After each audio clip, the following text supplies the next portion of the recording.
The city of Jericho had never seemed so quiet. From her window high in the city wall, Rahab watched the setting sun paint the desert gold.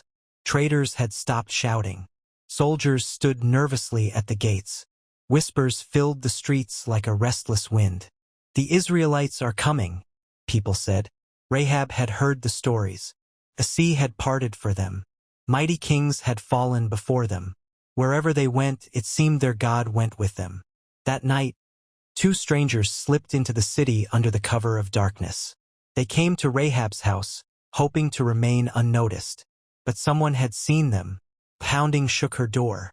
"The king commands you," shouted the soldiers.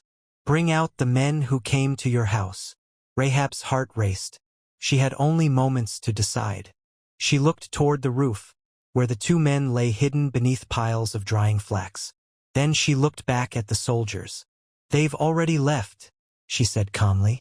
"If you hurry, you may catch them."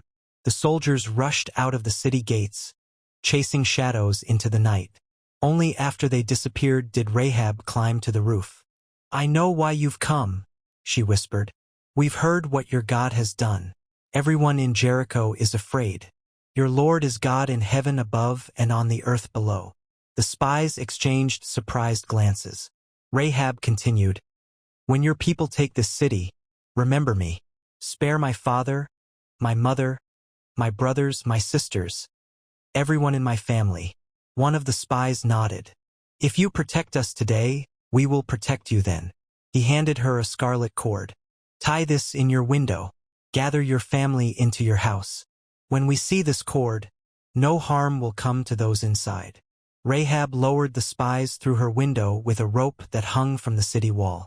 As they disappeared into the hills, she held the scarlet cord tightly in her hands. Days passed. Then came the sound, not of battle, not of shouting, but of marching. Once each day, the Israelites circled Jericho in complete silence. The people on the walls mocked them. "What kind of army doesn't fight?" they laughed. On the seventh day they marched again, and again, and again, 7 times. Then the priests blew their trumpets. The people shouted. The earth trembled.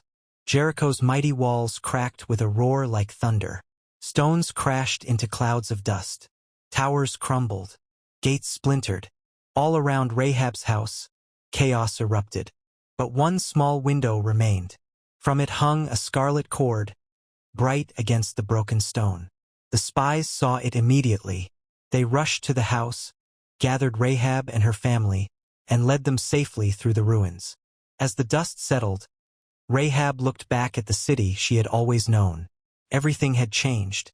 She was no longer remembered as the woman defined by her past, but as the woman who chose faith over fear. Generations later, her name would appear in the family line of Jesus Christ, a lasting reminder that courage, faith, and God's grace can change the course of a life forever.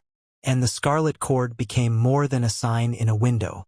It became a symbol of hope, that even when judgment comes, mercy is available to those who trust in God.